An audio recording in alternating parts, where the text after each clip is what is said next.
الحمد لله رب العالمين، والصلاة والسلام على سيد الأنبياء والمرسلين وعلى آله وصحبه أجمعين. أما بعد، فأعوذ بالله من الشيطان الرجيم. بسم الله الرحمن الرحيم.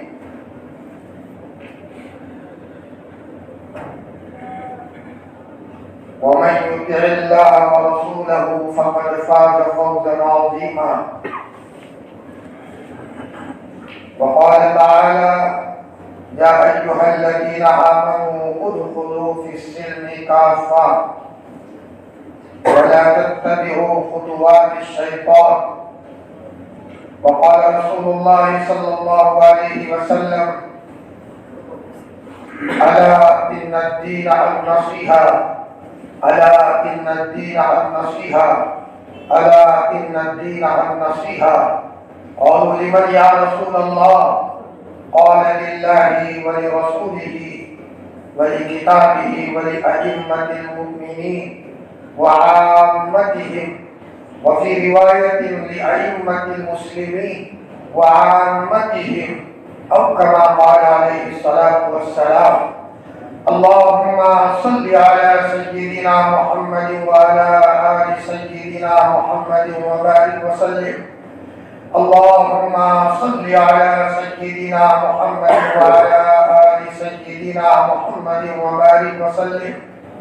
اللهم صل على سيدنا محمد وعلى آل سيدنا محمد وبارك وسلم.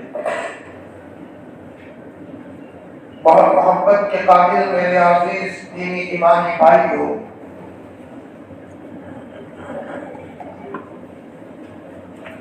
اللہ سے بڑا کوئی نہیں ہے، اللہ ہی بڑے ہیں، اسی کو بقا ہے، قادر مطلق ہے، وہی صمد ہے، اس کو کبھی ختم نہیں ہونا، ہمیشہ ہمیش کے لیے ہے۔ جس کی طرف اس کی نظر محبت ہو جائے اس کو والے نیارے ہو جاتے ہیں، پانچوں انگلیاں گھی میں ہو جاتی ہے۔ اور اگر اللہ تعالیٰ کسی سے ناراض ہو جائے تو ہر طرح کے حالات اس پر آنے شروع ہو جاتے ہیں۔ قرآن پاک اور احادیث مبارکہ پر نظر رکھنے سے اس بات کا پتہ چلتا ہے کہ ایک انسان کی کامیابی 100% اپنے آپ کو دیندار بنانے میں، اس کی آنکھیں مکمل دیندار ہو، اس کے کان مکمل دیندار ہو، اس کی زبان دیندار ہو، اس کے ہاتھ دیندار ہو، حتیٰ کہ اس کے دلوں میں آنے والے خیالات بھی ایمانی خیالات۔ ہم تو صرف ظاہر کے مکلف نہیں تھے، ہمارے نبی نے تو ظاہری دینداری اپنانے کو بھی کہا تھا، اور یہ بھی کہا تھا کہ زیر ناف بالوں کو بھی صاف کریں۔ ناف کے نیچے بال کسی کو نظر نہیں آ رہے ہیں، آدمی کو ہی اپنے بال نظر آ رہے ہیں۔ ہم کو تو اتنا مکلف بنایا گیا کہ جب وقت ہو جائے تو ان بالوں کی بھی صفائی کر لو، بدن کے نیچے جو بال ہے اس کی بھی صفائی کر لو۔ آپ نے مجھے کاٹنے کی ترتیب بتائی، داڑھی کو رکھنے کا طریقہ بتایا، بال رکھنے کا بھی آپ علیہ السلام نے طریقہ بتایا، کپڑے کیسے ہو وہ بتایا، گھر میں کیسے داخل ہو وہ بتایا، حتیٰ کہ اگر کوئی آدمی سفر سے آ رہا ہے تو اچانک گھر پر نہ چلا جائے۔ ایک صحابی فرماتے ہیں میں مدینہ المنورہ قریب آیا، مدینے میں جانے لگا، آپ نے فرمایا ٹھہر جاؤ، سفر سے آ رہے ہو، پہلے اپنے گھر والوں کو میسج دے دو، اس کے بعد تم گھر پر جاؤ۔ اللہ کے رسول نے اس لیے فرمایا ہو سکتا ہے اچانک تم چلے جاؤ اور بیوی اچھی حالت میں نہ ہو اور صاف کپڑوں میں نہ ہو اور اچانک تمہاری نظر پڑے اور تمہارے دل میں اس بیوی کے بارے میں نفرت پیدا ہو جائے، معاشرہ ٹوٹ کر کے رہ جائے گا، طلاق ہو جائے گی۔ حضرت نبی کریم صلی اللہ علیہ وسلم نے ایک ایک بات باریکی والی ایسی بتائی ہے 23 سال کے عرصے میں، وہ اس لیے بتائی کہ جب امت کی میری باتوں کو لے کر چلیں گے شیطانی اثرات سے دور رہیں۔ شیطان کو سب سے زیادہ دشمنی ہے تو اللہ کے رسول کی سنتوں سے. شیطانی اثرات کا توڑ سنت سے بڑھ کر کسی چیز میں نہیں ہے. جب آدمی ایک سنت کو اپنی زندگی میں اپنائے گا، شیطانی اثرات اس کے گھروں سے دور ہوں گے، بال بچوں سے دور ہوں گے، کمائیوں سے دور ہوں گے، کھیتی باڑی سے دور ہوں گے، اور اس کے گھروں میں رحمت، برکت، چین اور سکون اللہ تعالیٰ عطا فرمائے. ایک زمانہ تھا جب تک آدمی اپنی ذات سے طے نہیں کرے گا کہ مجھے دیندار بننا ہے، لوگوں کے دھکا دینے سے کچھ نہیں ہوگا. آج لوگ دھکا دیتے ہیں، آپ یہاں چلے جاؤ، یہاں چلے جاؤ. میری ذمہ داری ہے، جہنم کی آگ سے مجھے بچنا ہے، جنت میں داخلہ مجھے چاہیے، میں اپنی پوری فیملی کی کامیابی چاہ رہا ہوں. جب تک آدمی اپنی ذات سے اندر سے طے نہیں کرے گا، وہاں تک اس کے لیے عمل کرنا آسان نہیں ہے. علماء نے اس کی مثال دی، چاہے مثال کتنی اچھی عمدہ تو نہیں ہے لیکن سمجھنے کے لیے بہت اچھی مثال ہے. ایک عورت کی ولادت ہو رہی ہے، ڈلیوری ہو رہی ہے، محلے کی عورتیں جمع ہو جائے، سب زور لگا رہی ہے، لیکن سب کے زور لگانے سے کچھ نہیں ہوگا جب تک کہ یہ عورت خود اپنے اندر سے طاقت لگائے نہیں. جب وہ طاقت لگائے گی تو بچہ باہر آئے گا، ولادت ہو جائے گی. فرمایا ہمارے بڑے ہمارے اوپر محنت کر رہے ہو، لوگ کہہ رہے ہو کہ اپنے کو دیندار بناؤ، لیکن جب تک آدمی اپنی ذات سے اندر میں طے نہیں کرے گا، فرمایا جب تک وہ اندر میں عزم مسمم نہیں کرے گا وہاں تک اس کے لیے چلنا مشکل ہے. اور جب اندر میں طے کرے گا تو ایسا آسان ہے جیسے اس کے لیے کاروبار کرنا آسان ہے. ایک زمانہ تھا لوگ ایک ایک صفت کے لیے مہینوں ریاستیں کرتے تھے. غصے کو دبانے کے لیے محنت کر رہے ہیں، صبر لانے کے لیے محنت کر رہے ہیں، شکر گزاری کی عادت لا رہے ہیں، غریبوں کی خدمتوں کی عادت لا رہے ہیں، ماں باپ کے قدموں میں بیٹھنے کا مزاج بنا رہے ہیں. اپنے دلوں میں گندا خیال آتا ہے، گھنٹوں روتے تھے، اے اللہ میں نہیں رہ گیا، میرے دل میں گندے خیال آ رہے ہیں، شیطان میرے دل میں گندا خیال ڈال رہا ہے، میں تیری پناہ میں آتا ہوں. محنت کرتے تھے تو اس کے نتیجے میں ایک وقت آیا، اللہ پاک نے ان کو بنایا، وقت کے ائمہ بنے، اور کتنا بڑا کام اللہ تعالیٰ نے ان سے لیا. ایک واقعہ بیان کروں. ہمارے علماء دیوبند کے سرخیل حاجی امداد اللہ صاحب نور اللہ مرقدہ پورے پڑھے نہیں تھے، قافیہ تک پڑھے تھے. کھڑا بھون میں ان کی قبر ہے. بڑے بڑے علماء ان کے قدموں میں آتے تھے. باپ نیک تھے، دادا نیک تھے. دادا کی نیکی پوتے کو ملا کرتی ہے، نانا کا رونا دھونا نواسے کو نوازتا ہے، پردادے کی نیکی پر پوتے کو چمکاتی ہے. نیکی کون کرے اور اس کا نتیجہ کہاں ملے؟ حاجی امداد اللہ صاحب رحمۃ اللہ علیہ کے والد خواب میں آئے اور یوں کہا، بلکہ دادا آئے کہ بیٹا تو ان کے ہاتھ میں ہاتھ دے دے. خواب میں آ کر دادا رہبری کرتے. زمانہ تھا دادا ایسے نیک ہوتے تھے، خوابوں میں آ کر رہبری کرتے تھے. اللہ ہمارے ہمیں معاف فرمائے. آج ہم زندگی میں اپنے بچوں کی تربیت نہیں کر پاتے. فرمایا ان کے ہاتھ میں ہاتھ دے دو. حاجی نور محمد صاحب جنجانوی کر کے جنجانہ میں ایک بڑے اللہ کے ولی تھے. اس زمانے میں ایسے موبائل کا سسٹم تو نہیں تھا، لاؤ معلوم کریں یہ کس کا فوٹو ہے، کون ہے یہ. خواب میں دیکھنے کے بعد حضور نے بھی کہا دادا جو کہتے ہیں ان کے ساتھ مل لو، ان کی ملاقات کے لیے جاؤ. پریشان یہ آدمی کہاں ملے گا، لیکن جب طلب ہوتی ہے تو اللہ نوازتے ہیں، اللہ محروم نہیں کرتے. حضرت شیخ نے لکھا ہے نا، طلب والوں کے لیے پہاڑوں میں دودھ کی نہر کو نکالنا آسان ہے. 1 سال کے بعد تلاش کرتے کرتے وہاں کاندلا کے قریب میں کوئی جنجانہ پڑتا ہے، وہاں گئے. اچانک گھومتے گھومتے قبرستان میں گئے تو وہاں قبرستان کے اندر میں کچھ لوگ بیٹھے تھے، اللہ اللہ کی باتیں ہو رہی تھی. انہوں نے باہر سے جوتے دیکھ لیے، فوراً کہا کہ یہ جوتا تو میں نے خواب میں دیکھا تھا، شاید وہی ہے جن کی ملاقات میرے دادا نے خواب میں کرائی تھی۔ اندر گئے، پیچھے جا کر بیٹھ گئے، بہت سارے لوگوں کا ہجوم تھا۔ وہی حاجی نور محمد صاحب جھنجھاوی رحمۃ اللہ علیہ تھے۔ حاجی صاحب نے دیکھ کر کے کہا بیٹا 1 سال پہلے خواب میں دیکھتے ہو اور آتے ہو 1 سال کے بعد، کوئی بات نہیں۔ اللہ اکبر، بٹھایا، محنت ہوئی، اللہ پاک نے حاجی صاحب سے کتنا بڑا کام لیا۔ عالم ربانی حضرت گنگوہی جیسا علماء دیوبند کا سرخیر، علماء دیوبند کا سردار حضرت کے قدموں میں آئے۔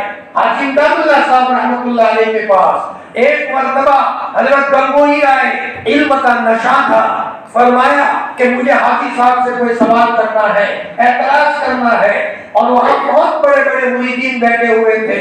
حاجی صاحب کی نظر پڑی، دیکھ لیا بچے میں ذہانت غضب کی ہے، بلا کا حافظہ ہے، فرمایا بیٹا ہمارے یہاں ٹھہر جاؤ۔ نہ، مجھے اللہ اللہ کرنے کا وقت نہیں ہے، میں پڑھنے پڑھانے والا آدمی ہوں۔ حاجی صاحب نے کہا بیٹا زیادہ نہیں تو صرف 2-3 دن کے لیے ٹھہر جاؤ۔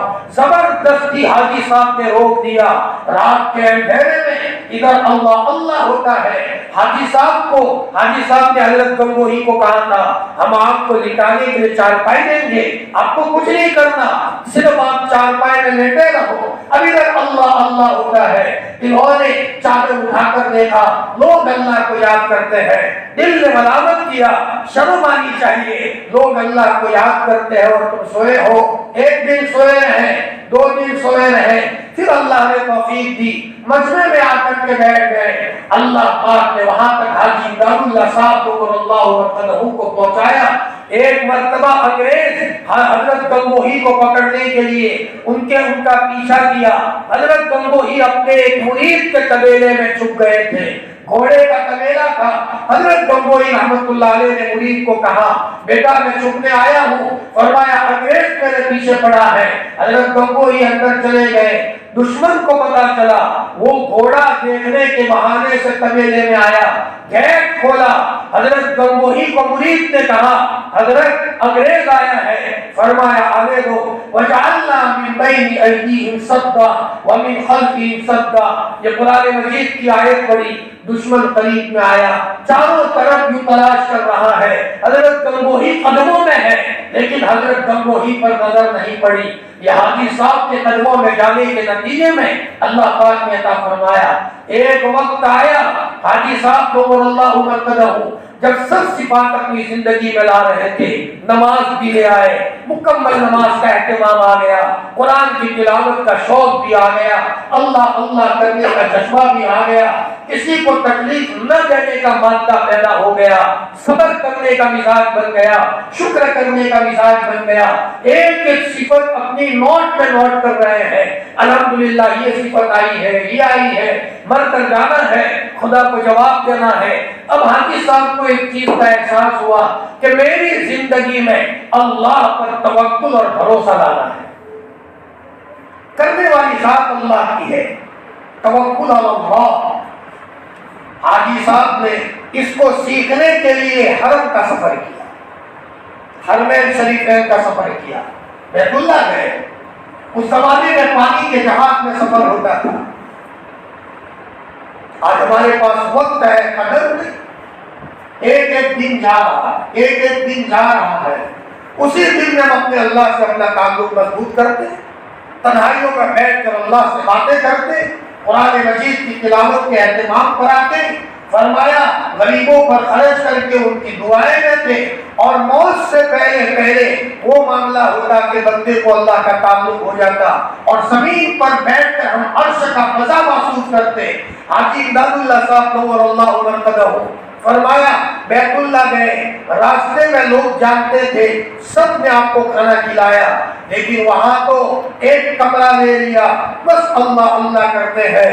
بیت اللہ کا پردہ پکڑ کر کہا او میرے رب میں تیرے گھر آیا ہوں، اب میں کسی کے گھر کا نہیں کھاؤں گا، تیرے ہی گھر کا کھانا ہے، میں توکل سیکھنے کے لیے تیرے گھر پر آیا ہوں، سب صفاتیں تمہیں الحمدللہ دے دی، اب توکل سیکھنے کے لیے تیرے گھر پر آیا ہوں۔ چنانچہ حاجی صاحب ایک کمرے میں بیٹھ کر اللہ کا ذکر کرتے تھے، کسی سے کوئی کھانے کا مطالبہ نہیں کرتے تھے۔ ایک دن ہو گیا، 2 دن ہو گئے، 3 دن ہو گئے، قرآن پڑھتے ہیں، ذکر کرتے ہیں، معمولات پڑھتے ہیں، اور اللہ سے کہتے ہیں کہ رب میں تیرے گھر آیا ہوں، تو مجھے بھوکا مت رکھنا، اور میں کھاؤں گا تو تیرے گھر سے کھاؤں گا۔ 2 دن ہوئے، 3 دن ہوئے، کمزوری آتی گئی، بڑھاپا بھی تھا۔ اچانک ایسا ہوا، ایک حبشی کا پاؤں طواف کرتے کرتے ان کے پاؤں میں لگا، گر گئے، چوٹ آئی، لنگڑاتے لنگڑاتے حاجی صاحب اپنے کمرے میں گئے اور روتے روتے کہا میرے رب تو نے مجھے گرایا ہے اور میرے پاؤں میں چوٹ آئی ہے، لیکن مولا میں کسی سے نہیں مانگوں گا، مر جاؤں گا لیکن میں توکل سیکھنے کے لیے تیرے دربار میں آیا ہوں۔ فرمایا یوں کرتے کرتے 7-8 دن مکمل ہوئے، اپنے کمرے میں سوئے تھے، تھکے ہارے تھے، اب تو طواف کے لیے بھی جا نہیں سکتے، سوئے سوئے اللہ کو یاد کرتے ہیں۔ اتنے میں کسی نے دروازہ کھٹکھٹایا اور دروازہ کھٹکھٹا کر دیکھا کوئی صاحب پھال لے کر آئے ہیں، خوشبودار کھانا ہے اور اس کے اوپر کوئی چیز ڈھکی ہوئی ہے۔ فرمایا آپ امداد اللہ ہو، لے لیجیے۔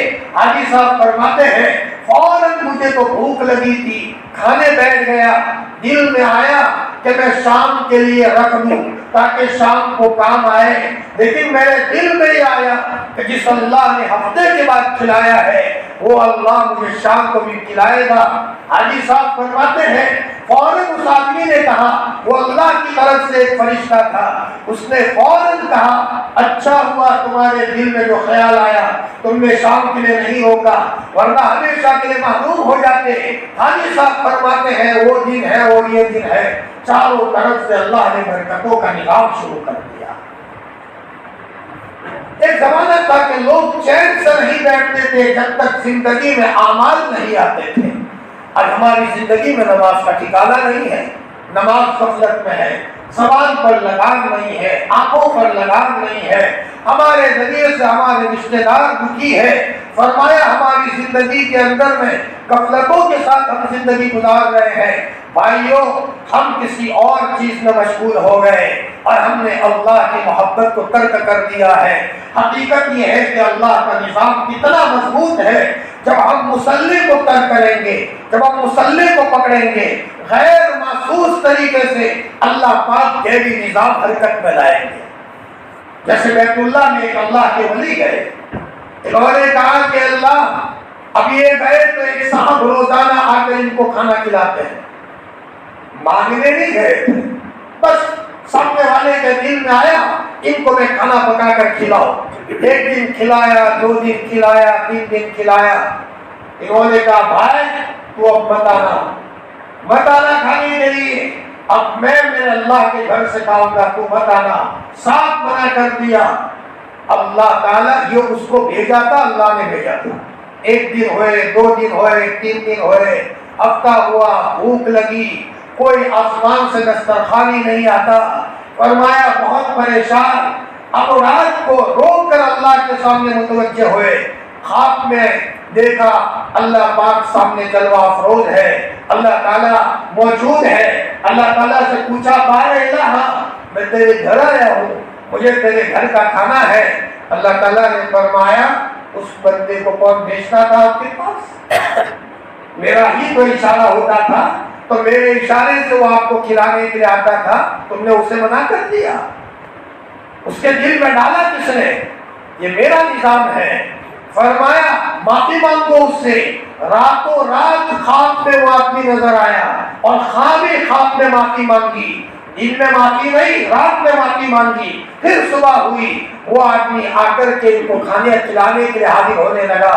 فرمایا یہ اللہ کا معاملہ ہے, خوابوں کے ذریعے سے رہبری کرتا ہے. جب آدمی اپنا نظام اللہ سے صحیح کر دیتا ہے تو نہ دکھنے والی ساری مخلوق ہماری طرفداری میں آ جاتی ہے. ہم نماز چھوڑ کر کسی اور کا نہیں اپنا نقصان کرتے ہیں, ہم ذکر چھوڑ کر کسی اور کا نہیں اپنا نقصان کرتے ہیں. فرمایا ہم قرآن مجید کی تلاوت کو چھوڑ کر کسی اور کا نہیں اپنا نقصان کرتے ہیں, اور گناہ کے ذریعے سے کسی اور کا نہیں ہم اپنا نقصان کرتے ہیں. جب آدمی اپنی زندگی میں اللہ کی محبت کو بسائے گا اور اللہ کے احکام کو پورا کرے گا, غیر محسوس طریقے سے اللہ کی مدد ایسی آئے گی کہ آدمی نظروں میں دیکھے گا. حضرت عمر فاروق رضی اللہ عنہ کا زمانہ ہے. ایک صاحب جنگل سے کئی دیہات سے اٹھنی پر سفر کرتے کرتے مدینہ المنورہ میں آ رہے ہیں. مدینہ المنورہ میں باغات تھے کھجوروں کے, بڑے بڑے باغات تھے. اب وہ پردے سے مسافر آیا, تھکا ہارا تھا, تو کسی صحابی کے باغ میں اس نے اونٹ کو چھوڑ دیا اور وہی لیٹ گیا. اتنے میں باغ کا مالک آیا, کون ہے یہ اونٹ کو یہاں چھوڑنے والا میرے باغ میں؟ یہی ہے جو سویا ہے. اسے غصہ آیا باغ کے مالک کو, ایک پتھر لیا اور پتھر لے کر کے اس پردے سے مسافر کے سر پر مارا, فوراً مسافر مر گیا. تھوڑی دیر کے بعد پردیسی جو مسافر تھا اس آنے والے نے, باغ کے مالک نے پتھر اٹھا کر اس کے اونٹ کو مارا, اونٹ وہی مر گیا. اب یہ پردے سے مسافر اٹھا, دیکھا میرے اونٹ کو مار دیا ہے. کس نے مارا؟ بوڑھے نے کہا میں نے مارا. پردے سے مسافر کو غصہ ہے, اس نے پتھر لیا اور باغ کے مالک کو مار دیا. اس نے اونٹ کو مارا, اس نے باغ کے مالک کو مارا. اتنے میں باغ کے مالک کا بچہ ہے, جوان بچہ تھا, دیکھا میرے ابو کو کسی نے مارا ہے. پوچھا کس نے مارا؟ کہ میں نے مارا. تمہارے باپ نے میرے اونٹ کو مارا تو میں نے تمہارے باپ کو مارا. جا کر کے سیدھا حضرت عمر کو کہانی سنائی. مدینہ المنورہ میں حضرت عمر کی حکومت تھی. فرمایا عمر میرے باپ کو کسی پردے سے مسافر نے مارا ہے. فوراً حضرت عمر نے کہا بلاؤ انہیں, نفس کے بدلے میں نفس ہے, جان کے بدلے میں جان ہے. پردے سے مسافر کو لایا گیا. فرمایا تم نے مارا ہے؟ کہ جی. تیار ہو جاؤ. جلاد کو بلایا, اسی گردن کو اڑا. پردے سے مسافر ہاتھ جوڑ کر رونے لگا, عمر مجھے معاف کر دو, میں تو ایسے ہی ماننے گیا تھا, یہ بن گیا ہے. فرمایا کچھ بھی ہے, قرآن میں ہے النفس بالنفس, جان کے بدلے میں جان, جان لی جائے گی آپ کی. یہ میرا قانون نہیں ہے, قرآن کا قانون ہے. فرمایا عمر میرا قرض باقی ہے, گھر والوں کو معاف کروانا ہے, اچانک میں چلا آیا ہوں, مجھے کچھ پتا نہیں تھا اور یہ حادثہ ہو گیا ہے, مجھے اجازت دو. حضرت عمر نے فرمایا کیا پتا تم آؤ نہ آؤ, کسی کو ضامن بناؤ, کسی کو ضامن بناؤ. فرمایا میرے لیے کون ضامن بنے, کبھی چھٹی نہیں ملے گی. مجمع کھچا کچ بھرا ہوا تھا. وہ پردے سے مسافر نے کہا بھائی میں مسافر ہوں, فقیر ہوں, عمر میری گردن اڑانے کو تیار ہے, حق ہے ان کو, لیکن میرا قرض باقی ہے, خدا کے وہاں مجھے جانا ہے, میری گردن ابھی سیکنڈوں میں اڑا دی جائے گی. اللہ کے واسطے کوئی میرے لیے ضامن بن جاؤ. یہاں کوئی 1 لاکھ کی ضمانت کی بات نہیں تھی, زمین کی ضمانت کی بات نہیں تھی, یہاں تو جان کی ضمانت کی بات تھی. یعنی اگر وہ صاحب حاضر نہیں ہوئے تو جو ضامن بنے گا اس کی گردن کو اڑایا جائے گا.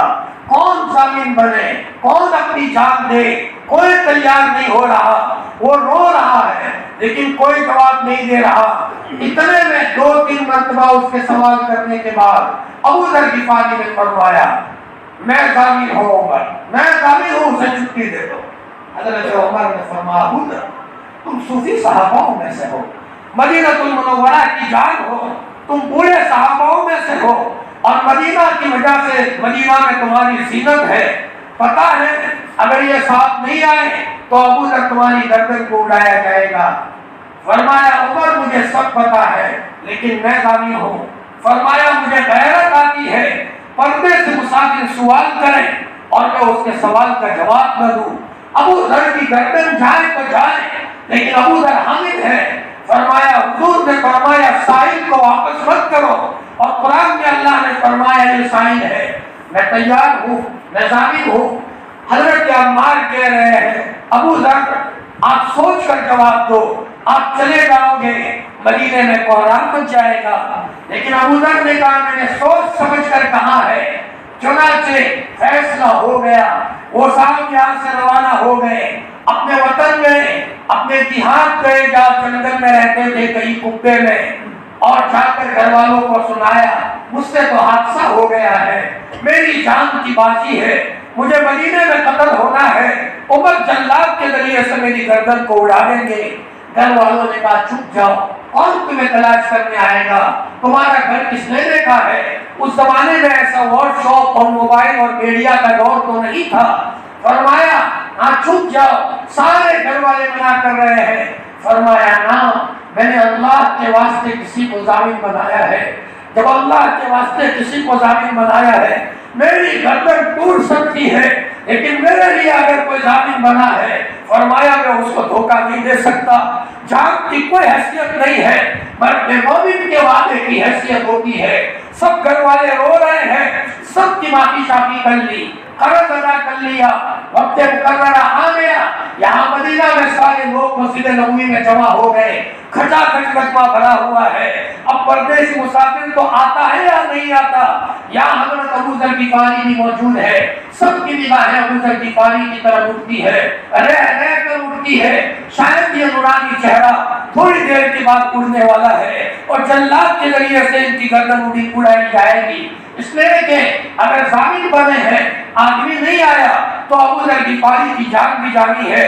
بڑے بڑے صحابہ رو رہے ہیں، این وقت ہو گیا، لوگ وہاں مشرق کے افق کی طرف دیکھ رہے ہیں، اے اللہ مسافر کو پہنچا دے، مسافر کو پہنچا دے ورنہ ابو ذر دنیا سے چلے جائیں گے۔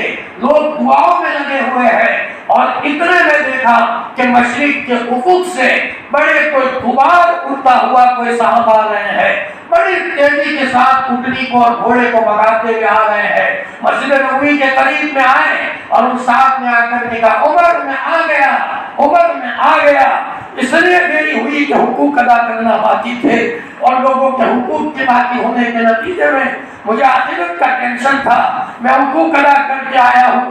فرمایا سب لوگوں نے اللہ اکبر کے نعرے لگائے۔ ابو سعدی کا وعدہ پورا کرنے کا نظام مدینہ المنورہ کے سارے چہروں نے اور نورانی لوگوں نے دیکھا تو پھر ایک وقت وہ تھا عمر نے کہا تھا اس کے بچے کو کہ بیٹا تم اپنے باپ کے قاتل کو معاف کر دو، تم اپنے باپ کے قاتل کو معاف کر دو۔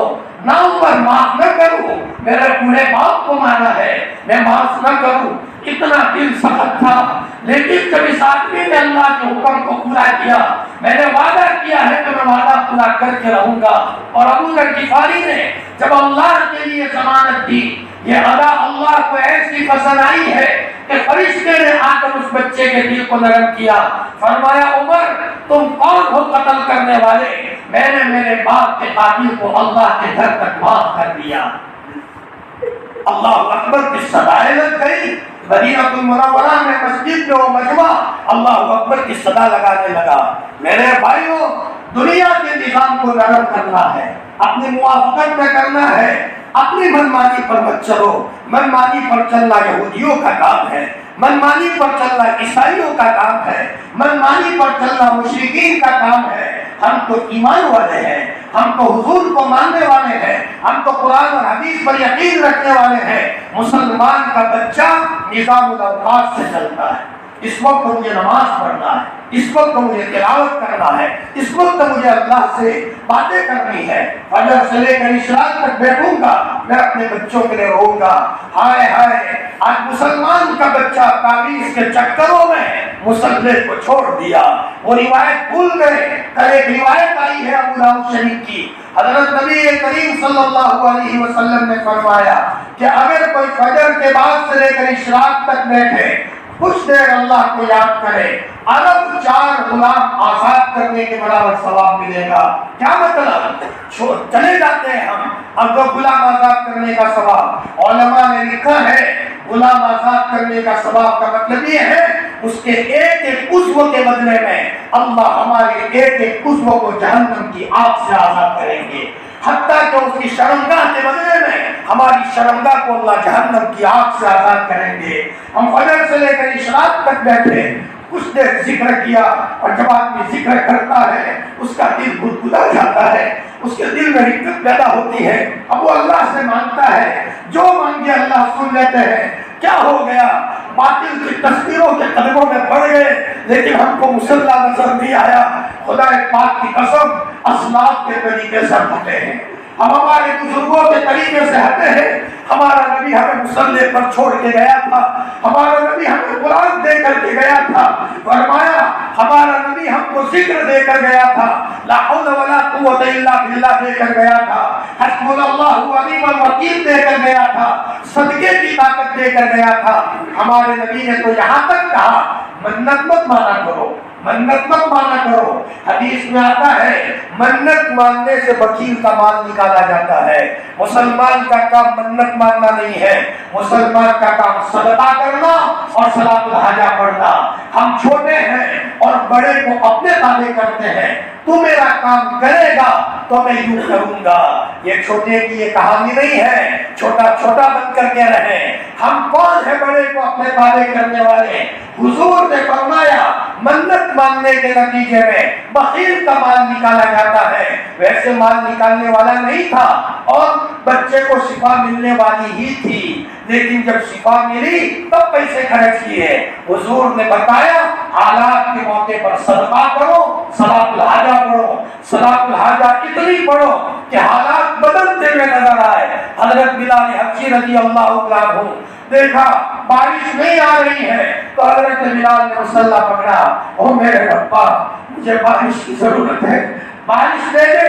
روئے اور بہت روئے، باہر جا کر دیکھا کہ بادل میں کوئی حرکت نہیں ہوئی، فرمایا میری نماز میں کمی ہے، پھر 2 رکعت نماز پڑھی، پھر دیکھا بادل میں حرکت نہیں ہوئی، میری نماز میں کمی ہے، پھر 2 رکعت پڑھی۔ اتنا بڑا آدمی بلال کو حضور نے فرمایا بلال کیا بات ہے، تمہارے قدموں کی آہٹ جنت میں میں نے اپنے آگے آگے سنی ہے۔ فرمایا یا رسول اللہ جب میں وضو بناتا ہوں فوراً تحیۃ الوضو کو پڑھ لیتا ہوں۔ اتنا بڑا بلال، وہ 2 رکعت پر قناعت نہیں کرتے۔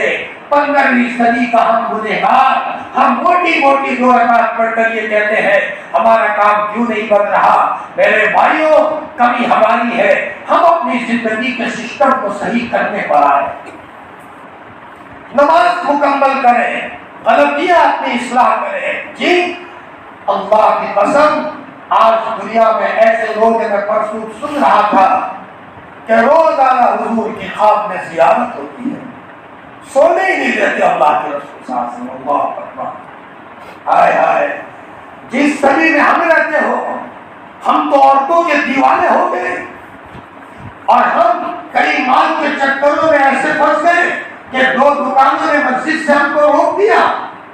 ایسے وقت میں ایسے بھی لوگ ہیں بڑی بڑی پوسٹوں پر ہونے کے باوجود ایک تقوی ان کا نہیں چھوٹتا، ایک تقوی نہیں چھوٹتا۔ تو اللہ کے رسول خواب میں آ کر کے ان کی رہبری کرتے ہیں، آپ کو گھبرانا نہیں ہے، پورا سسٹم آپ کے ساتھ لگا ہوا ہے۔ کیا اللہ صرف ایک کا ہے یا سب کا ہے؟ ہم سب اللہ کے بندے ہیں، سب نبی کریم صلی اللہ علیہ وسلم کی امتی ہے، لیکن اللہ کا اصول ہے، اصول سے جو آئے گا اسے ملے گا۔ نبی کا بچہ اصول کو توڑے گا تو کنعان فرمایا ڈوبا ہے. اور اگر دشمن کی بیوی ہے، فرعون کی بیوی آسیہ ہے، لیکن جب اصول اور سسٹم سے آئی ہے، اللہ پاک نے تسلی دینے کے لیے جنت کا نظارہ سامنے کر دیا. آسیہ تسلی رکھو. اور یہاں کیلیں ماری جا رہی ہے، لیکن آسیہ کو تو اللہ نے پہلے سے لے لیا تھا اور جنت کا ٹھکانہ اللہ تعالیٰ نے دکھا دیا تھا. میرے بھائیوں، اپنے آپ کو ضرورت ہے کہ سسٹم بننا ہے. مسلمان کا بچہ نظام الاوقات پر ہوتا ہے. ان الصلاۃ کانت علی المؤمنین کتابا موقوتا، وقت مقررہ پر یہ ہر ایک کام ہوتا ہے. جی یہی مرنے کے بعد کام آنے والی چیز ہے. ابھی نزدیک میں اجتماع ہونے والا ہے. ایسا نہیں کہ اجتماع میں گئے، ارے 3 دن میں ہم بدل کر کے آئے. ایک زمانہ تھا جگر مراد آبادی، فرمایا 3 دن میں دل کی دنیا بدل گئی. ارے لوگ الہ آباد میں کہنے لگے چلو دیکھ آئے تماشا جگر کا، سنا ہے وہ کافر مسلمان ہو گیا. 3 دن میں طے کیا کا بدلنا ہے. بھائیوں یہ بات دل میں بٹھا دو، ہم تھک جائیں گے. ادھر ادھر کی محنت کرتے کرتے تھک جائیں گے. حدیث قدسی ہے، اللہ تعالیٰ فرماتے ہیں میرے بندے، ایک وہ ہے جو میں چاہتا ہوں، ایک وہ ہے جو تو چاہتا ہے. اگر تم نے وہ کیا جو میں چاہتا ہوں تو میں تیری تمناؤں کو پورا کروں گا، اور اگر تم نے وہ کیا جو تو چاہتا ہے اور میرے حکموں کو توڑا تو میں تجھے گھماؤں گا گھماؤں گا گھماؤں گا، اور ہوگا وہی جو میں چاہتا ہوں. ایک شیر کا مقابلہ ہم نہیں کر سکتے اور اللہ کا مقابلہ کرنے پر ہم پورے ہوئے ہیں. اجتماع ہونے والا ہے. ہم اجتماع سے پہلے طے کریں کہ اجتماع میں جا کر ہر مجلس میں بیٹھنا ہے، صدقہ کر کے جانا ہے. شیخ الحدیث مولانا زکریا صاحب رحمۃ اللہ علیہ، جنہوں نے فضائل اعمال لکھی، جب مدینہ المنورہ میں قیام تھا، حضور کے روضے پر جب جاتے تھے، علماء نے لکھا ہے کبھی کبھی ہندوستان کے 10-10 ہزار روپے صدقہ کرتے جاتے تھے. ہاں میں حضور کے قدموں میں جا رہا ہوں، کہیں بے ادبی نہ ہو جائے، میرے رب بات محروم بند کرنا، بے ادب ہوں، کہیں میری بے ادبی کے نتیجے میں اللہ کے رسول ناراض ہو جائے اور میں اور میری نسل محروم ہو جائے. صدقہ کر کے جاتے تھے اللہ کے رسول کے قدموں میں، تو اللہ نے کتنا نوازا. فرماتے تھے الحمدللہ اب تو ملک الموت سے دوستی ہو گئی ہے. ملک الموت سے باتیں کرتے تھے، اللہ کی طرف سے میسج دے دیا گیا تھا. ہاں حضرت شیخ تو حضرت شیخ کی بہو عطیہ بانو ابھی چند سالوں پہلے انتقال ہوا. 32 یا 33 حج کر کے دنیا سے روانہ ہوئی. فرمایا اچانک حضور کی قبر کے پاس بیٹھی ہے، سینے میں تکلیف ہوئی، سر جھکایا، حضور سامنے آئے اور کہا بیٹی عطیہ سینے میں تکلیف ہے، لاؤ میں دم کر دوں. اللہ کے رسول دم کر رہے ہیں. حضرت شیخ ان کے خسر نے ان کو معمولات دیے تھے. سورہ کہف روزانہ پڑھا کرتی تھی، اللہ اللہ کرتی تھی، درود شریف پڑھا کرتی تھی. فرمایا کیسی حالت میں دنیا سے گئی، جب مسجد نبوی میں جاتی تھی تو روتی روتی جاتی تھی، یا رسول اللہ میں آ گئی ہوں، یا رسول اللہ میں آ گئی ہوں. میرے بھائیوں وہ بھی انسان تھے، وہ بھی بال بچوں والے تھے، ان کو بھی تکلیف ہوتی تھی، ان کو بھی خوشی کا موقع ہوتا تھا. فرمایا وہ بھی ہماری طرح جیون گزارتے تھے، لیکن انہوں نے طے کیا تھا کہ موت سے پہلے اللہ کی محبت کو دل میں بسانا ہے. تو بسا کر کے دنیا سے گئے. مدینہ المنورہ میں پیر کے دن ملک الموت انسانی شکل میں سامنے آئے. پوچھا کون؟ حضرت آپ کا دوست ہوں، پیر کا دن ہے، تیاری کر لو. فرمایا حضرت نے غسل کر لیا، حضرت شیخ فضائل اعمال والے اتنا لگا دیا، لوگوں کو نصیحت وصیت کر دی اور وہاں قبلہ رخ اپنا بستر کروا دیا. فرمایا جب تیاری ہوتی ہے تو اس طرح آدمی جاتا ہے جیسے آدمی اپنے گھر پر آتا ہے. ایک آدمی پردیس سے اپنے گھر پر آئے کتنا خوش ہوتا ہے، بال بچے ملیں گے، بیوی ملے گی، ہمارے بھائی ملیں گے، 4 مہینے جماعت میں سے آتا ہے، دل کی خوشی کا کیا عالم ہوتا ہے. فرمایا جب آدمی تیاری میں ہوتا ہے. وہی حضرت بلال کو کسی نے کہا بلال دعا کر لیں تاکہ اور زندہ رہ لو.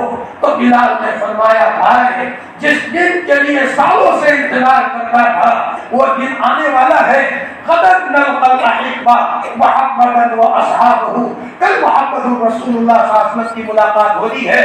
حضور کو ملیں گے, ابو بکر کو ملیں گے. تیاری کرنے والوں کا حال یہ ہوتا ہے. لیکن آج دوستی نے ہمیں تباہ کر دیا. دوستی نے مدرسوں کی جان نکال دی. مدرسوں میں بچے اس لیے تیار نہیں ہوتے کہ دوستیاں, اس لیے وضو کے موقع پر دعائیں یاد نہیں رہتی. دوستوں سے باتیں کریں یا کہ سنت دعائیں پڑھیں. سونے کے موقع پر درود پڑھتے پڑھتے سوئیں یا دوستوں سے باتیں کرتے کرتے سوئیں. جی دوستوں سے بھی ملنے کا ایک وقت ہو. تھوڑی دیر کے لیے دوستوں سے ملو, ان کی خیر خبر لو, لیکن 24 گھنٹے باتیں ہی کرتے رہنا, بولتے ہی رہنا, یہ بولنا بھی بہت بڑی مصیبت ہے. آپ نے فرمایا من سکت نجا من صمت نجا. جو خاموش رہتا ہے کامیاب ہوتا ہے. یہاں چھاپی میں مفتی انعام الحسن صاحب تھے, بہت اچھے مولانا تھے. 7 بھائی ہیں, ساتوں کے ساتوں مفتی ہے. ان کے بھائی دامود میں پڑھاتے ہیں. ان کے والد صاحب آئے تھے حضرت شیخ مولانا جو مولانا خاموش صاحب کے زمانے میں بولتے ہی نہیں تھے. مولانا خاموش صاحب نے کہا حاجی جی کیا تم سمجھتے بھی ہو؟ جی مولانا جی سمجھتا سب ہوں, بولتا نہیں ہوں. فرمایا بولوں گا تو حساب دینا پڑے گا اللہ کے وہاں. مجھے مفتی انعام صاحب نے بتایا جب بنگال میں انتقال ہوا پورا بنگال کو منایا تھا. اللہ کا ولی دنیا سے رخصت ہو گیا. ہماری زبانوں کی غیبتوں نے ہمارے دلوں کو گندا کر کے رکھ دیا. ہماری زبانوں کے تانوں نے بھائیوں کو ہم سے دور کر دیا. فرمایا ہمارے کاموں کے غلط استعمال نے اللہ کو ناراض کر دیا. میرے بھائیوں جمعہ کی رات ہے. فرمایا آج کی رات میں یہ طے کریں اجتماع میں ہمیں جانا ہے, ہر مجلس میں بیٹھنا ہے, دھیان سے بیٹھنا ہے, ادب سے بیٹھنا ہے. ہر مسجد میں جو فضائل اعمال کی تعلیم ہوتی ہے ہم فضائل اعمال کی تعلیم کو بہت کم اہمیت سے سنتے ہیں, غفلت سے سنتے ہیں. ارے اسی تعلیم کے نتیجے میں کوئی ولی ابراہیم دیولا بنا ہے, یہ اسی کتاب کی تعلیم سے تو بنا ہے. لیکن فرمایا کون کون لوگ اللہ کے ولی بنے. مولانا عمر صاحب پالنپوری دیکھ لو, کتنے بڑے اللہ کے ولی دنیا میں آج بھی ہے. فرمایا تعلیم ہوتی ہے, ادب سے سنتے ہیں. میرے نبی نے فرمایا آسمان زمین ایک ہو جائے لیکن میں اس پر عمل کروں گا. یہ ایڑے گھیرے کی بات نہیں ہے. حضرت محمد رسول اللہ صلی اللہ علیہ وسلم نے فرمایا مجھے اپنانا ہے, بدن کے ٹکڑے ٹکڑے ہو جائے لیکن میں حضور کو ناراض نہیں کروں گا. تو یہی تعلیم بندے کو بدلے گی, اور وہ کیا بدلے, گھروں میں برکتیں آئے گی, گھروں میں برکتیں آئے گی. میرے بھائیوں اجتماع کے موقع پر آج ہم جاتے ہیں, کتنے اجتماع کیے, بچپن سے سب سنتے ہیں وہاں اجتماع ہوا یہاں ہوا. کوئی اجتماع ایسا تو ہو جس اجتماع میں جا کر کے عشاء کے بعد سے لے کر صبح تک یا کہ تھوڑی دیر سو کر صبح اٹھ کر اللہ کے سامنے کسی نیک بندے کے واسطے سے دعا کرے. اجتماع میں لوگ نیک بندے بھی ہوتے ہیں. علماء نے لکھا ہے کہ حج کے اندر میں سب لوگ جاتے ہیں لیکن کسی نیک بندے کی برکت سے اللہ تعالیٰ سب کے حج کو قبول فرما لیتے ہیں. اور وہاں تو ابدال بھی آتے ہیں, قطب بھی ہوتے ہیں حرمین شریفین میں. تو ہم جب اجتماع میں جاتے ہیں ہمیں کیا پتا کون ٹوٹے دل کا آدمی ہو, اور ایک مرتبہ اللہ ہماری دعا کو جب قبول کر لیں گے آٹومیٹک ہم سیدھے ہو جائیں. اللہ کی جب نظر محبت پڑتی ہے, اللہ جب کسی کے اوپر نظر محبت ڈال دیتے ہیں دل کی دنیا بدل جاتی ہے. اجتماع ہمارا کامیاب جائے اس کے لیے بھائی دعا بھی کرے, زیادہ سے زیادہ جماعتیں اللہ کے راستے میں جائے. چلے کی 4 مہینے کی, اس لیے کہ اس کام نے دنیا میں کرامتی کام کیا, کرامتی کام کیا. اسی کام کے نتیجے میں دنیا میں ہدایت کی ہوائیں پھیلی ہے. لہذا ہماری ذمہ داری ہے کہ اجتماع کے موقع پر پابندی سے جائے. دوسری بات اپنی قوم کے حوالے سے مجھے یہ بات کرنا ہے. ہمارے یہاں فتح گڑھ میں جو دواخانہ بننے جا رہا ہے بہت بڑی بات ہے، اللہ اس کو قبول فرمائے۔ ہمارا نبی صرف اللہ اللہ کرنے والا نہیں تھا، اتنا وسیع ذہن تھا کہ فوج کا جانور بھی تھا جی۔ اور اگر یوں کہا جائے کہ کورٹ کا جج تھا تو حضرت نبی کریم صلی اللہ علیہ وسلم جس میدان میں دیکھو آپ آگے آگے تھے، اور جب آپ سفر میں جاتے تھے تو بعض بوڑھی عورتیں آپ کے ساتھ جاتی تھی، کیوں؟ اگر کسی کو زخم آ جائے تو وہ پاٹا پٹی کرے گی، وہ عورتیں خیمے کے پیچھے وہ عورتیں ہوتی تھی، تاکہ یہاں میدان کارزار میں مسلمان مشہور ہیں اور ادھر یہ بوڑھی عورتیں کھانا پکا رہی ہیں، اور وہاں جو بیمار ہے ان کی پاٹا پٹی بھی ہو رہی ہے۔ ہمارا پیسہ جہاں بال بچوں پر استعمال ہے، وہ ہمارا پیسہ رفاع عام میں استعمال ہے۔ حدیث میں آتا ہے جب آدمی مر جاتا ہے اس کے عمل کا سلسلہ ختم ہو جاتا ہے، 3 سلسلے ایسے ہیں جو موت کے بعد باقی رہتے ہیں۔ ایک صدقہ جاریہ، دواخانہ بنا لیا، لیکن اگر پورا دواخانہ بنانے کی طاقت نہیں ہے، حدیث میں آتا ہے کسی نے اگر پوری مسجد نہیں بنائی، صرف مسجد میں نل لگا دیا، اس کی پوزیشن اتنی تھی نہیں بنا سکتا تھا، پنکھا لگا دیا، اس نے کہا میرے رب جی تو چاہتا تھا کہ پوری مسجد میں بنا دوں، لیکن میں غریب آدمی ہوں، صرف یہ پنکھا لگا لیتا ہوں۔ علماء نے لکھا ہے اللہ پاک اس کو مسجد بنانے کا ثواب عطا فرمائے۔ پورا دواخانہ بنانے کی طاقت نہیں ہے، لیکن ہم نے اس دواخانے میں پیسے خرچ کیے، کل مر کر چلے جائیں گے، اور وہاں جو دوا دارو کے لیے لوگ آئیں گے، اور بیماروں کی عیادت اور بیماروں کا خیال، یہ بہت بڑی خدمت ہے، اور اللہ تعالیٰ کو یہ ادا بہت پسند ہے، سخاوت بہت پسند ہے۔ ایک زمانہ تھا وقت کے بادشاہ کتنے سخی ہوتے تھے۔ نوشیروہ ایک بادشاہ گزرا ہے، آگ پرست تھا، آگ کی پوجا کرنے والا، اس نے لوگوں کی دعوت کی، تو وہاں دعوت میں مہمان جو بلائے تھے سونے کی پلیٹ میں کھانا کھلایا، سونے کی پلیٹ میں۔ وہ تو آپ کو پوچھتا تھا، وہ تو اسلام میں سونا حرام ہے، ریشم حرام ہے مردوں کے لیے۔ ایک آدمی نے چپکے سے ایک سونے کی پلیٹ کو اپنے جھولے میں ڈال دی۔ نوشیروہ بادشاہ دیکھ رہا ہے، لیکن اس نے آنکھیں چرا لی، پتا نہ چلے اسے۔ جو خادم تھا جب برتن دھو لیا تو کہا بادشاہ سلامت، ایک پلیٹ کم ہے۔ بادشاہ نے کہا کہ بھائی دیکھ، اگر کسی نے چرایا ہوگا تو شاید بیچارہ ضرورت مند ہوگا، وہ کہہ نہیں سکتا ہوگا میرے سامنے جا صدقہ ہے، میں معاف کر دیتا ہوں۔ کسی نے دیکھا اور اس نے مجھے شکایت نہیں کی، اس کی عادت نہیں ہوگی شکایت کرنے کی، اس لیے میں یہ نیت کرتا ہوں کہ میں نے گویا کہ میری طرف سے اس کو صدقہ ہے۔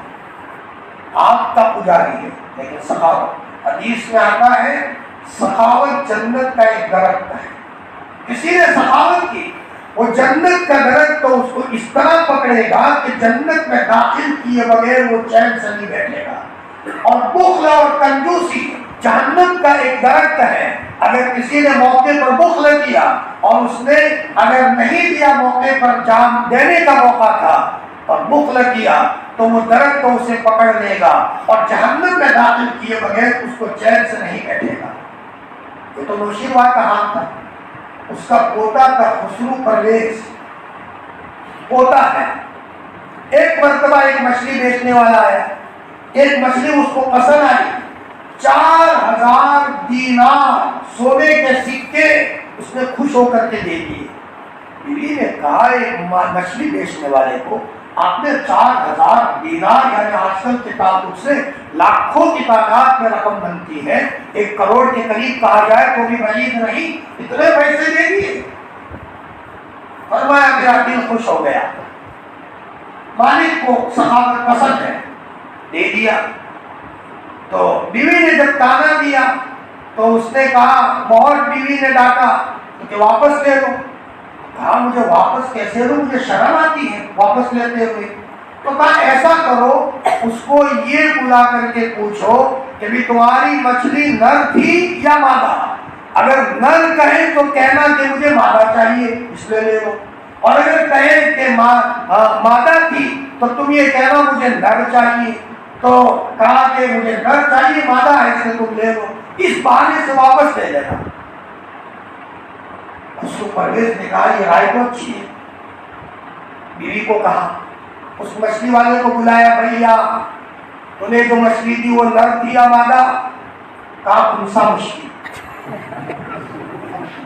یعنی آدھا نر آدھا مادہ۔ ظاہر بات ہے بادشاہ کو اتنی زیادہ پسند آئی، کہا کہ اچھا ایسی مچھلی ہے، چلو خوش ہو کر کے دوسرے تم کو 4000 دینار دیتا۔ بیوی نے کہا کہ وہ تو 4000 دینار دیے تھے، پھر سے 4000 دینار دیے؟ فرمائے کہ ایسی انوکھی مچھلی وہ لایا ہے اس نے خوش ہو کر کے دیے۔ اب وہ 8000 دینار لے کر کے چلا، اتفاق ایسا ہوا کہ ایک دینار نیچے گر گیا، جب نیچے گر گیا تو وہ لینے رہا، یہاں اس کا بستہ بندھا ہوا ہے، نیچے نیچے بیٹھ کر لینے لگا۔ بیوی نے کہا کیسا بخیل آدمی ہے، ایک دینار میں نہیں چھوڑ رہا، لہٰذا اس کے بہانے اس کے پاس سے واپس لو۔ تو خسرو پرویز نے بلایا، بھائی اتنا سارا تجھے دیا ہے، ایک دینار تو جانے دیتا۔ بادشاہ سلامت، آپ کے ہاتھوں سے ملا ہوا انعام، اس کے اوپر آپ کا نام ہے، قابل عزت ہے، ایک ایک سکہ، میری توہین ہو جاتی آپ کی اگر ایک دینار نیچے رہ جاتا۔ فرمایا میں توہین سمجھتا ہوں آپ کی۔ بادشاہ نے کہا بڑی عجیب بات ہے، تو میرے نام کی کتنی قدر کرتا ہے، لو 4000 دینار تم کو اور دیتا ہوں۔ 12000 دینار گویا کہ خسرو پرویز نے دیا، جو نوشیروان کا پوتا تھا وہ لے کر کے گیا۔ ایک زمانہ تھا لوگ اتنے سخاوت کرتے تھے، اور حدیث میں ہے ایک دو گے اللہ تمہیں 10 دیں گے، من جاء بالحسنۃ فلہ عشر امثالها، یہ اللہ کا وعدہ ہے۔ حضرت علی اور حضرت فاطمہ رضی اللہ تعالیٰ دونوں بیٹھے ہوئے تھے، ایک فقیر آیا، اللہ کے واسطے دے دو، 6 درہم تھے، فوراً حضرت علی اور حضرت فاطمہ نے فقیر کو 6 درہم دے دیے۔ 6 کو 10 میں اگر ضرب دو تو 60 درہم بنتے ہیں، 6 دیے۔ اتنے میں ایک آدمی آیا اور یوں کہا کہ علی ایک اونٹ بیچنا ہے، آپ کو چاہیے؟ بھائی کتنے میں؟ فرمایا 140 درہم میں۔ لائیے اونٹ بڑا اچھا ہے، 140 درہم میں حضرت علی نے لے لیا۔ ابھی تو ادھر لیا ہے، ایک دوسرا آدمی آیا، علی اونٹ بہت اچھا ہے، آپ کو دینا ہے؟ ہاں کتنے میں؟ کہ 200 درہم میں۔ فرمایا میں 200 درہم میں لینے کے لیے تیار ہوں۔ 140 درہم تو سامنے والے کو پیسے دینا باقی تھا، وہاں حضرت علی نے دے دیے، لیکن 60 درہم حضرت علی رضی اللہ عنہ کو ملے، 6 کے بدلے میں اللہ نے 60 دیے۔ رابعہ بصریہ بہت بڑی ایک عورت گزری ہے، نیک بندی گزری ہے۔ ایک مرتبہ اس نے 2 روٹی اس نے صدقہ کر دیا، کھانے بیٹھی تھی صدقہ کر دیا۔ اتنے میں تھوڑی دیر کے بعد کوئی عورت آئی بہت ساری روٹی لے کر۔ رابعہ بصریہ نے کہا کتنی روٹی ہے؟ کہا یہ روٹی 11 ہے، یا وہ در نہیں ہے، میں نے 2 دیا ہے، میرا اللہ 2 کے بدلے میں 20 دے گا۔ تھوڑی دیر کے بعد کوئی اور عورت آئی، رابعہ کسی نے بھیجا ہے، کتنی روٹی ہے؟ 16 روٹی ہے۔ فرمایا 16 روٹی کا در یہ نہیں ہے، میں نے 2 دیا ہے، 2 کا اللہ 20 دیں گے۔ تھوڑی دیر کے بعد ایک عورت آئی اور کہا میں روٹی لے کر آئی، کتنی روٹی ہے؟ دیکھا 20 روٹی ہے۔ پتا چلا یہ میرا در ہے۔ 16 روٹی اس آدمی کا گھر ہے جس نے اتنی روٹی دی تھی، جس کا 10واں حصہ 10 حصہ 16 روٹی بنتی ہے۔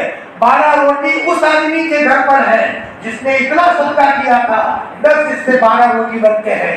ایک اللہ کے ولی کی کہانی، بیٹھے ہوئے تھے، 2 روٹی صدقہ کر دیا، کوئی فقیر آیا، تھوڑی دیر کے بعد کوئی آیا اور اس نے کہا کہ اللہ کے واسطے کسی نے بھیجا ہے، آپ لے لو۔ فرمایا کتنی روٹی ہے؟ کہ 12 روٹی ہے۔ ہاں یہ در یہاں نہیں ہے، یہاں تو 20 روٹی کا در ہے۔ اس نے کہا حضرت معاف کر دینا، یہاں 20 روٹی ہی آ رہی تھی لیکن میں بھوکا تھا اس لیے 8 روٹی میں نے اس میں سے کھا لی۔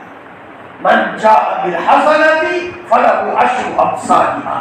ایک زمانہ تھا عالم باللہ قاری صدیق صاحب باندی رحمۃ اللہ علیہ فرمایا کرتے تھے، آدمی عمرے پر عمرہ کرتا ہے، اس کا بھائی بیچارہ گھر بنا ہوا نہیں ہے، اس کے گھر میں کوئی عورت ایسی ہے، اس کے گاؤں میں بیچاری اس کی بچی کی شادی ہونی ہے اور اس بچی کی شادی کرنے کے سامان مہیا نہیں ہے۔ قاری صدیق صاحب رحمۃ اللہ علیہ فرماتے تھے اس بچی کے شادی کا سامان مہیا کرو، اللہ ہزاروں عمروں کا ثواب اللہ تمہارے نام اعمال میں عطا فرمائیں گے۔ عبداللہ ابن مبارک کا وہ واقعہ، عبداللہ ابن مبارک اپنے مریدین کے ساتھ سفر میں جا رہے ہیں اور اتفاق ایسا قافلہ ساتھ میں ہے، حج کرنے کے لیے جا رہے ہیں اور راستے میں ان کے ساتھ دیسی مرغیاں بھی ہے۔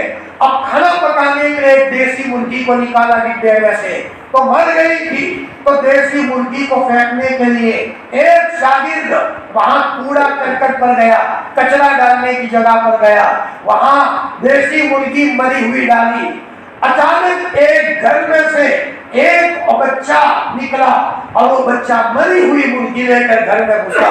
عبداللہ ابن مبارک نے چپ کے دیکھا کہ اس گھر میں مری ہوئی مرغی گئی ہے۔ عبداللہ ابن مبارک چپ کے دروازے پر آئے، اچانک عورت پردے کی آڑ میں باہر آئی۔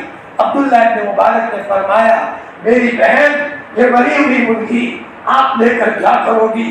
اس عورت نے کہا بھائی کئی دنوں سے ہمارے گھر میں چولہا نہیں جلا، ہمارے گھر میں بچے بھوکے ہیں اور آپ کو پتا ہے جس گھر میں چولہا نہ جلے وہاں مرا ہوا جانور کھانا بھی حلال ہے۔ عبداللہ ابن مبارک کا دل بدل گیا اور دل میں روئے، دل میں طے کیا مجھے حج کو نہیں جانا لیکن یہ نیکی مجھے کرنی ہے، کسی کو پتا نہ چلے، میں جانوں میرا اللہ جانے۔ شاگردوں کو کہہ دیا بیٹا میں نہیں جا سکتا، مجھے کس کوئی عذر ہے، آپ لوگ چلے آؤ، میں اس سال معذور ہوں۔ اور چپ کے جو پیسے تھے وہ اس بیوہ عورت کو دے دیے۔ فرمایا یہ قافلہ جو حج میں سے آیا ہے تو انہوں نے عبداللہ ابن مبارک کو کہا عبداللہ ہم نے تو آپ کو حکیم میں دیکھا ہے، ہم نے آپ کو ملتزم میں دیکھا ہے، ہم نے آپ کو مینا میں دیکھا ہے، ہم نے آپ کو عرفات میں دیکھا ہے، آپ کہہ رہے کہ میں حج میں نہیں گیا۔ عبداللہ ابن مبارک نے اللہ سے کہا بال الہ دوست احباب یہ کہہ رہے ہیں، شاگرد یہ کہہ رہے ہیں، اللہ کی طرف سے جواب آیا عبداللہ جب تم نے ہماری ایک غریب بندی پر رحم کیا ہے تو اپنے آسمان سے ایک فرشتہ تمہاری شکل میں بھیجا ہے تاکہ وہ جا کر کے وہاں حج کے ارکان ادا کرے، تمہاری ادا ہمیں بہت پسند آئی ہے۔ میرے بھائیوں فرمایا موقع پر آدمی کو اپنے جیب میں سے پیسے خرچ کر کے ہم چلے جائیں گے، کل مرنے کے بعد کوئی ڈر نہیں آیا ہے۔ حقیقت یہ ہے اس سے زیادہ خوشی کی کوئی بات نہیں۔ ایک آدمی کو اللہ نے کروڑوں روپے دیے ہیں۔ حضرت سعد بن مالک بہت بڑے محدث گزرے ہیں، بہت بڑے کروڑ پتی تھے لیکن پیسے اپنے پاس رکھتے ہی نہیں تھے بلکہ زکات کے مستحق ہوتے تھے۔ علماء نے لکھا ہے جو آتا تھا صدقہ کر دیتے تھے۔ ہم نے حضرت مفتی محمود صاحب رحمۃ اللہ علیہ کو چھٹا مسجد میں دیکھا ہے، لاکھوں روپے کا ہدیہ آتا تھا لیکن حضرت فرماتے تھے الحمدللہ میں اس پوزیشن میں رہتا ہوں کہ میں زکات لے سکوں اگرچہ لیتا نہیں ہوں۔ مطلب یہ ہے جو آتا ہے میں صدقہ کر دیتا ہوں۔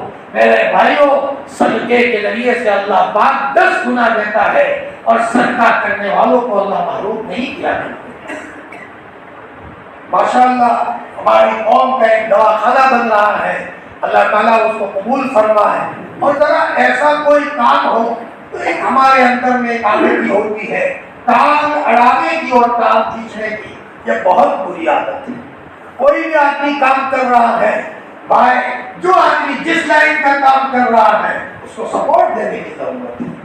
اس کے ٹانگ اڑانا سیرت سے ہٹ کر ہے، سنت سے ہٹ کر ہے۔ حضرت نبی کریم صلی اللہ علیہ وسلم کوئی بھی دین کا کام کرتا تھا سارے صحابہ اس کا تعاون کرتے تھے۔ میرے بھائیوں حدیث میں آتا ہے روزانہ 2 فرشتے آسمان سے زمین پر اترتے ہیں۔ حدیث ہے ایک فرشتہ کہتا ہے اے اللہ خرچ کرنے والے کو دگنا چگنا دے دے، بہترین بدل دے دے۔ اور دوسرا فرشتہ کہتا ہے اے اللہ جو روک کر کے رکھتا ہے اس کو نقصان سے دوچار کر۔ متفق علیہ روایت ہے بخاری مسلم کی، حضرت نبی کریم صلی اللہ علیہ وسلم نے فرمایا انفق، خرچ کرو، ينفق علیہ، تم پر خرچ کیا جائے گا۔ وہ واقعہ یاد کرو، ایک عورت کھانے بیٹھی تھی، اچانک ایک غریب آیا، بھوکی تھی، اللہ کے واسطے مجھے دے دو۔ عورت نے کہا اللہ کا واسطہ دیا ہے دے دو، دے دیا، بھوکی رہی، اللہ کے لیے بھوکی رہی۔ چند سالوں کے بعد یہ عورت اپنے بچے کو لے کر جنگل جا رہی تھی، بغل میں بچہ تھا، ایک شیر آیا اور شیر نے اس کے بچے کو اس کے پاس سے جھڑپ کر لیا، ہڑپ کر لیا۔ عورت بیچاری اکیلی، عورت ذات کمزور اور سامنے شیر، آنکھوں میں سے آنسو رہے ہیں، آسمان کی طرف دیکھ کر لاچاری دکھائی۔ فوراً آسمان سے ایک فرشتہ ڈراؤنی شکل میں آیا، شیر ڈر گیا، اس بچے کو وہاں چھوڑ کر شیر فرمایا، وہ شیر چلا گیا۔ فوراً اس عورت نے کہا میرے بھائی تم کون ہو؟ تم نے میرے بچے کو بچایا، بتاؤ تو صحیح، تم نہ آتے تو میرا بچہ ہلاک ہو جاتا۔ فرمایا بہن تمہاری وہ روٹی ہوں جو تم نے کسی موقع پر کسی غریب کو دی تھی، فقیر کو دی تھی، اسی روٹی کے نتیجے میں اللہ نے مجھے پیدا کیا ہے، اور آسمان سے اس کے نتیجے میں تمہاری حفاظت کے لیے اور تمہارے بچے کی حفاظت کے لیے اللہ نے مجھے بھیجا ہے۔ خدا کے وہاں دیر ہے اندھیر نہیں ہے۔ 1 روپیہ چپکے دو گے، موت سے پہلے ہم دیکھ لیں گے، ہماری نسلیں دیکھ لیں گی، اور ہم نے کسی کا ہڑپ کر لیا تو ہڑپ کیا ہوا بھی کبھی سامنے نقصان دے دیتا ہے۔ میرے بھائیوں، فرمایا اللہ کے رسول نے امت کو خرچ کرنے کی فضیلت دی تھی، اور جہاں حضور نے ظہر کے پہلے کی سنتیں بتائی، فجر کے پہلے کی سنتیں بتائی، وہاں حضرت نبی کریم صلی اللہ علیہ وسلم نے خرچ کرنے کا طریقہ بھی بتایا۔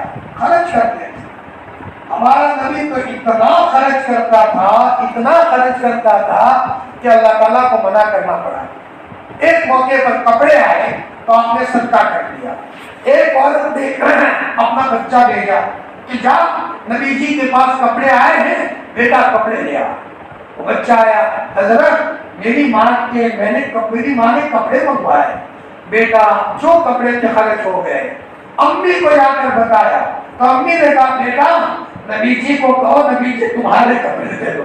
اللہ اکبر، اللہ کے رسول صلی اللہ علیہ وسلم تنہا کے کپڑے میں رہ گئے اور آپ علیہ السلام کو اپنے بھائی کپڑے دے دیے۔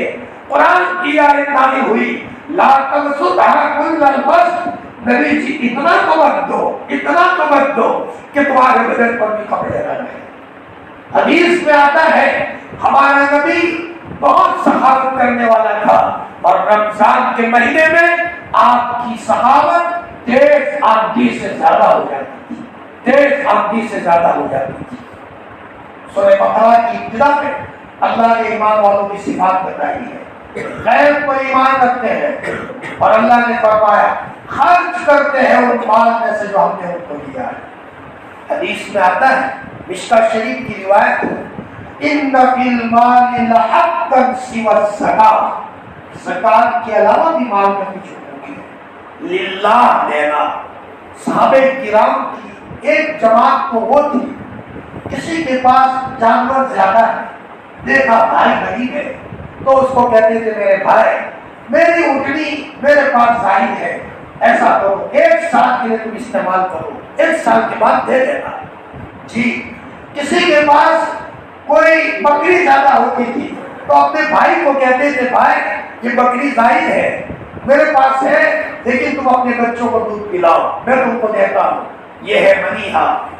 کبھی ایک بھائی بڑی اچھی پوزیشن میں ہوتا ہے، اچھی گاڑیاں ہیں، لیکن یہ دیکھنے میں آیا اس کے بھائی کے پاس بائک کے بھی پیسے نہیں ہے، یہ بھائی کروڑوں میں کھیلتا ہے، اور اگر کبھی پیسے آئے تو اپنے سالے صاحب کو دے دیتا ہے، اپنی سالیوں کو دے دیتا ہے، حقیقی بھائی جو ایک گھر میں بڑے ہوئے اس بھائی کی طرف اس کی توجہ نہیں ہوتی۔ میرے بھائیوں، اللہ کے رسول نے حقوق بتائے ہیں، اس بھائی کو چپ کے بلایا، اپنی بیوی کو بھی پتہ نہیں چلنے دیا، یعنی اس کی بھابھی کو بھی پتہ نہیں چلا۔ بھائی کسی کو مت کہنا، یہ تمہارے بچوں پر استعمال کرو۔ اس عمل کے ذریعے سے آپ اللہ کو کہیں گے، فوراً دل نرم ہو جاتا ہے۔ میں نے اس سے پہلے حضرت مفتی سعید احمد صاحب نور اللہ قدرہ کا واقعہ سنایا تھا۔ مفتی علی صاحب مکان بنا رہے تھے دیوبند میں، تو حضرت مفتی سعید احمد صاحب نے اپنے بھائی مفتی امین کو بلایا اور یوں کہا، بھائی یہ پیسے لے لو، تمہاری بھابھی کو پتہ نہ چلے، مکان بننے میں استعمال کرو۔ ہاں اب یہ بھائی تنہائیوں میں کہے گا، اے اللہ میرا بھائی کیسا ہے، مجھے دیا ہے، ادھر دیوار دیکھے گا اور کہے گا میرے بھائی نے دیوار میں پیسے دیے ہیں۔ ہماری ہزاروں رکعتوں سے وہ بات نہیں ہوگی جو اپنے بھائیوں کے لیے اور اپنی کواسی کے لیے دینے سے ہوگا۔ ہم اچھی حالت میں ہو اور کواسی بیچاری دکھی ہو، ہماری کواسی ہے، ہمارے باپ کی بیٹی ہے، ہمارے دادا کی پوتی ہے، بچپن میں ایک ساتھ گھر میں بڑے ہوئے تھے۔ اللہ پاک نے پیسے اس لیے نہیں دیے کہ ہم گاڑی میں موج مستی کریں اور ہمارے بھائی کے گھروں میں چولہا نہ جلے، بلکہ ہم دوسروں کے گھر میں چولہا چلنے کے نتیجے میں ہم خوش ہو کہ میرے بھائی کے بچے خوش ہیں۔ وہ واقعہ یاد کرو، حضرت عمر رضی اللہ عنہ کا زمانہ ہے، اچانک رات کو حضرت عمر گشت لگا رہے ہیں، اچانک دیکھا کہ گھر میں سے بچوں کے رونے کی آواز آتی ہے۔ حضرت عمر سادے کپڑوں میں تھے، فرمایا بہن بچے کیوں روتے ہیں؟ فرمایا کیا کریں، کھانا نہیں ہے، بچوں کو پھسلانے کے لیے میں نے ہانڈی میں پانی بھرا ہے۔ فرمایا اور یہاں راشن پانی نہیں ملتا۔ فرمایا عمر آپ کو وظیفہ نہیں دیتے؟ عمر کو کہاں خبر ہے، عمر تو بادشاہ بنے بیٹھے ہیں، میرا اور عمر کا فیصلہ تو اللہ کریں گے۔ اتنا کہاں ہے، عمر تنہائیوں میں جا کر روئے، اے اللہ مجھے موت پر دینا جب تک میں اس آدمی کا گھر چولہا نہ جلاؤں اور میں اس کے گھر میں راشن پانی نہ بھروں۔ حضرت عمر گھر آئے ہیں اور ایک بورے میں سدو بھرا ہے، کھجور لی ہے، آنڈا لیا ہے اور اپنے کمر پر یہ بورا اٹھایا ہے۔ غلام اسلم نے کہا عمر مجھے اٹھواؤ، مجھے اٹھواؤ، میں تمہارا غلام ہوں۔ فرمایا اسلم میرے کندھے پر اٹھا دے، کل اللہ تعالیٰ مجھے پوچھیں گے کون جواب دے گا، میرے اللہ پر رحم آ جائے۔ حضرت عمر گئے ہیں، وہاں راشن پانی دیا ہے، عورت خوش ہو گئی، وہاں بچوں کو کھانا کھلایا، آگ جلا رہی تھی تو حضرت عمر نے خود پھونکنے سے پھونک ماری ہے اور حضرت عمر کی داڑھی میں رات کے تینکے لگے ہیں، رات اڑ کر کے آئی ہے۔ غلام اسلم کہتے میں نظارہ دیکھ رہا تھا، حضرت عمر دور بیٹھ گئے، ہم چھوٹے چھوٹے بچے خوش ہو رہے ہیں، کئی دنوں کے بعد کھانا ملا تھا، مسکرا رہے تھے، حضرت عمر بھی خوش تھے۔ میرے بھائیوں، عمر پبلک کا ایک گھر میں چولہا جلنے کو اتنا خوش ہوتا ہو، آج ہمارے بھائی کے گھر میں فرمایا ہم کروڑوں میں کھیلتے ہو اور بھائی کے گھر کا خبر نہ رکھے، کواسی کے گھر میں چولہا نہیں جل رہا، چپ کے ہم نے اس کو کسی لفافے میں پیسے دے دیے، میری بہن کسی کو مت کہنا یہ پیسے لے لو۔ فرمایا صدقہ اس کی ابتدا گھر سے ہوتی ہے، گھر سے۔ اللہ کے رسول نے ترتیب بتائی ہے، یہاں دواخانہ بن رہا ہے، کوئی بیچارہ دکھیا نہ جائے گا، دوا ہوگی وہاں، ہم بن کر چلے گئے ہوں گے، لیکن اللہ تو غیور ہے، شکور ہے، قدردان ہے۔ ہم نے اللہ کے لیے دیا، دائیں ہاتھ سے دیا، بائیں ہاتھ کو پتہ نہیں چلا، اور یوں کہا کہ اللہ ڈوبنے والے کے لیے تیکے کا سہارا، مرنے کے بعد مجھے تیرے آسرے کی ضرورت ہے۔ میرے سامنے ایک فنکشن آیا تھا، اس موقع پر میں نے تجھے راضی کرنے کے لیے اللہ میں نے یہاں پیسے لگائے ہیں، اے اللہ تو راضی ہو جا۔ امید ہے اللہ تو ہزاروں رکعتوں کا محتاج نہیں ہے، کبھی کبھی ایک عمل پر خوش ہو کر کے اس کی نوازش کا اور اس کے نوازنے کا فیصلہ اللہ تعالیٰ فرما دیتے ہیں۔ میرے بھائیوں، میں اپنی بات کو سمیٹ رہا ہوں، اپنی زندگی میں نظام الاوقات بناؤ، اپنے کو ہوشیار مت سمجھو۔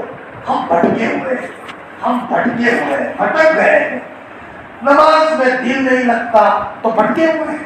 قرآن کو ہاتھ لگانے کو من نہیں چاہتا، ہٹے ہوئے ہیں، چوراہوں پر بیٹھ کر الاپ شلاپ باتیں کرنے کا جی جاتا ہے، یہ نہیں کہ میں اللہ کو میری زندگی کا ٹکڑا سناؤ، یہ من نہیں چاہتا ہمیں، تو یہ ہم بھٹکے ہوئے ہیں۔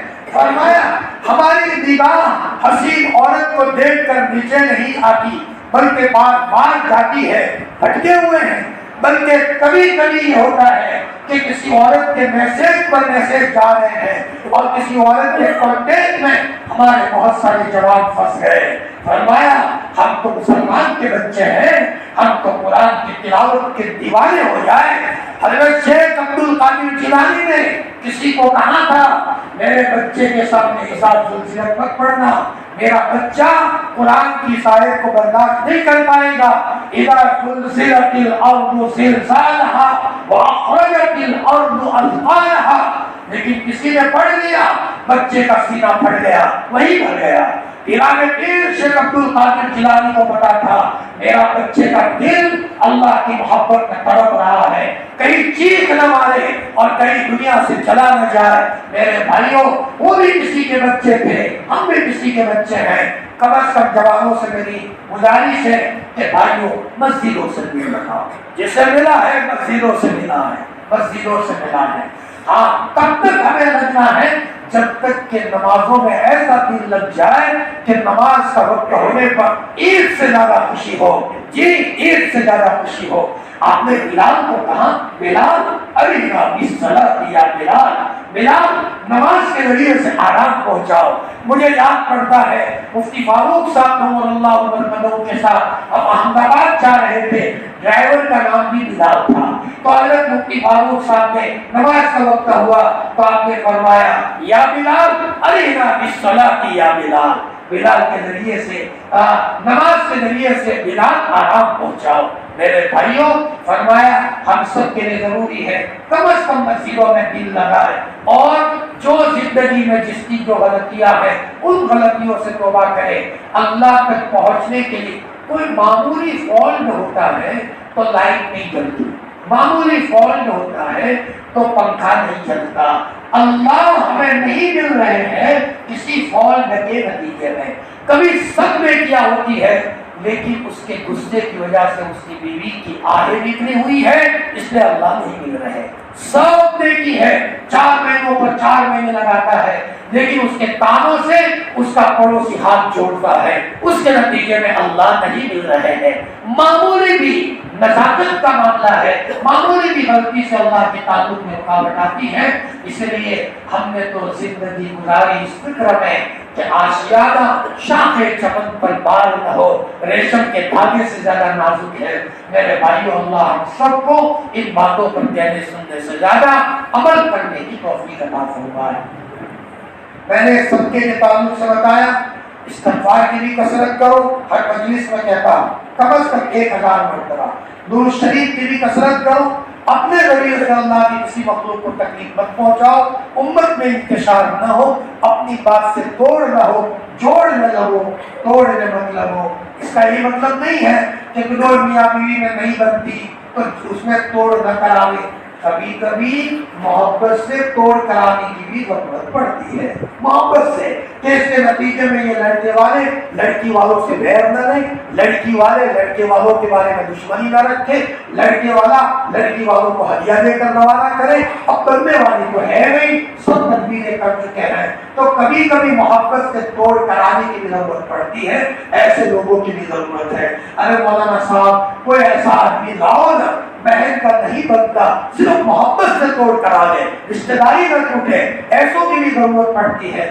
لیکن میں اس کی بات نہیں کر رہا ہوں، ہمارے ذریعے سے کسی کوئی بات سے، کسی عمل سے معاشرے میں، علاقے میں کسی قسم کا توڑ نہ ہو۔ اللہ عمل کی توفیق